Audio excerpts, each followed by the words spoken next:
Now, meet an incredible woman turning pain into purpose.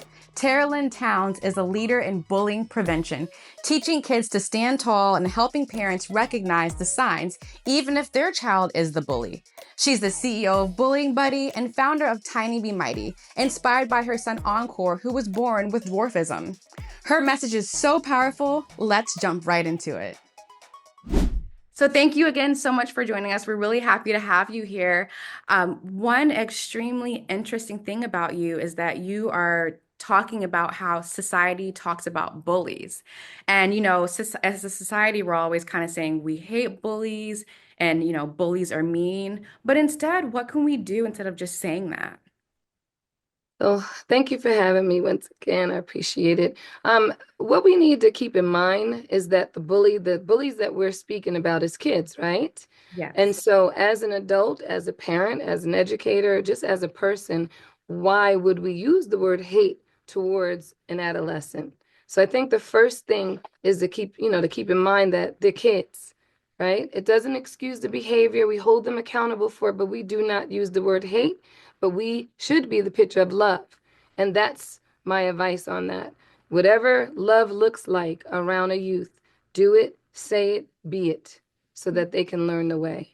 That's so beautiful. And speaking of language, I Mm. also know that you're an advocate about, people are in society are using such harmful and Yes. hateful jargon and terms. I honestly, until reading about you, I did not know that midget was a hateful term. And I apologize for even using that. Oh, We're supposed to be using little person, is that yeah. correct? Yeah. Little person, small stature, dwarfism. Okay. Yes. Yeah, can you tell us some other terms that, I could be saying incorrectly in society? I would love to learn more.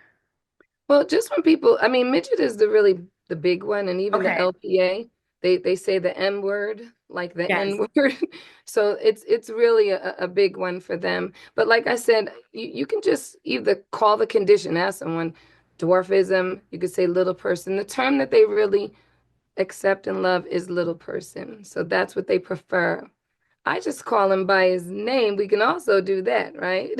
Yeah, right. Exactly. I personally, I Yes. prefer to be called by my name too and not by Right. the label. Yeah. No, that's very true. And back to bullying, a lot of parents, of course, it's really hard raising children, especially in 2025. There's so Yeah. much going on with social media and just Yes. life and, internet bullying, and we're in a different time and age. What are some signs as a parent that parents can look out for that they could have a potential like bully on their hands? Well, I want to say, if I may, I'll pull up my new book. I don't know if you can see, but it's What's called, that? Can you read or the title for us? yes, it's called Are You Raising a Bully? And it's on every platform that you can think of. And the reason why I wrote this is because kids come from a microsystem, which is their parents or, whomever is raising them. But that's the first system that they're in before they learn how to operate in society. So that's the pre-operation, a little bit of child development in here, that's the pre-operational stage, but that's where we want to grab them. So that's like 0 all the way to 5 or 6. Oh, And wow. so, you know, when you see your child being aggressive to the pets, we do explore as kids now. We pull on the tail and the ears, but I'm saying like full-blown aggression, strangling a cat's neck, or just sibling rivalry. There's a difference between sibling bullying and sibling rivalry. So when you see the kids where it's not comfortable anymore, it's not boys being boys, it's not girls, and they're really harming each other. These signs of aggression are early indications that someone will develop into those traits, and then they will take that into middle school, preschool, and then you can see it there. I used to own a preschool. You can definitely see aggression. So that is the number one thing for parents to pay attention to.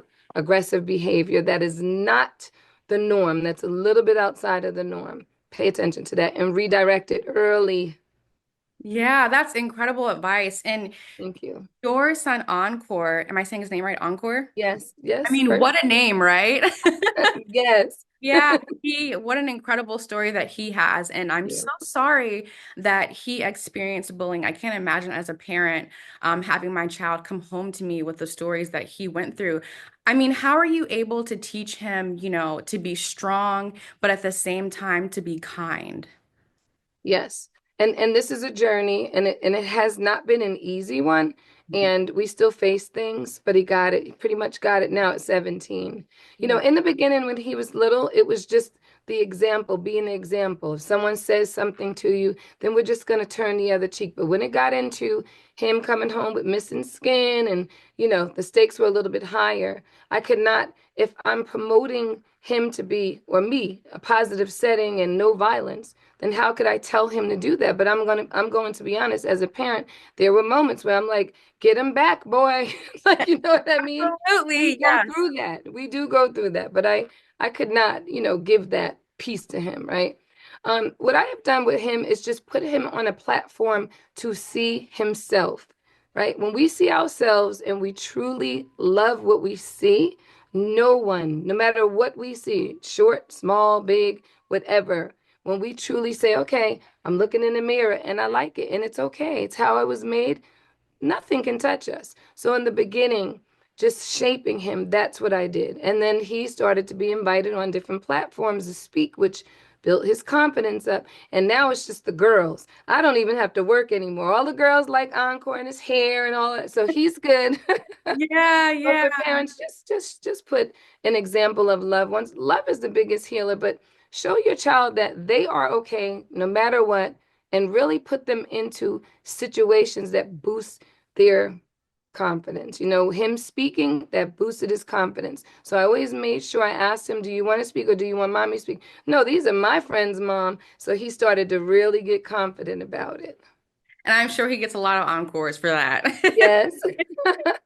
That is so wonderful. And kind Thank of you. taking it back to the education system and, with educators and administrators and even guidance counselors, what advice would you give to those, especially because I know even with Encore situation is a very unique and very specific situation.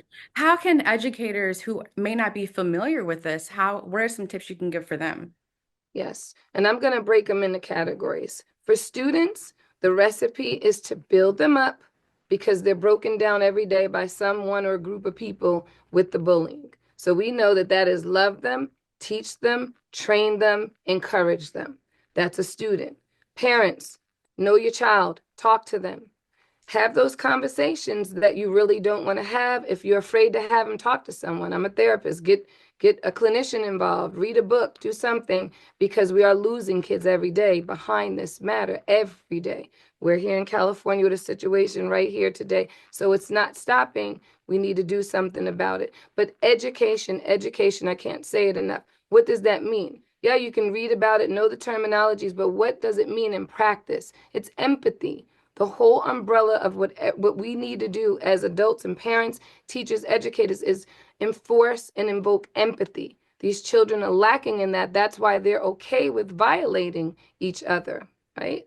So that's what I would say. For teachers, I do get this, and I want to speak very quickly on their voice when they say, hey, I'm not a therapist, right? And I have their kid 6 hours a day and I don't know what to do. And I get a note on my desk. Okay, if you don't know what to do, any human being on the planet, please find out. So go to your admin, go to the principal, go to someone. And if he doesn't know, reach out to people. I'm not the only one crusading for this. There's books, there's education, there's workshops. Get to know what this animal is. And that's how we're going to treat it. But set up a safe school climate by promoting safety and get the kids involved. It's not just about the principal. It's not just about the teachers. When we do trainings, we say, hey, you're a communication commander. So listen, you go around the school and you promote your voice to the other students. You work as a team and then they help. Kids are amazing. They're just, they don't get the credit that they deserve when it comes to healing because we think they're a child and we can't, you know what I mean? But they really could be a part of their own healing. And that's the best time someone heals is when they learn truly what the breakdown is themselves and they are a part of the breakthrough themselves. Wow, that was a powerful message. And kudos to her for truly turning pain into purpose. Up next on Pop Fusion Live, Rochelle Amber sits down with Jacqueline Valdez, a dancer who turned a life-changing car accident into a story of strength and healing. Through movement, she's inspiring others to reclaim their power. Stay tuned, we'll be right back.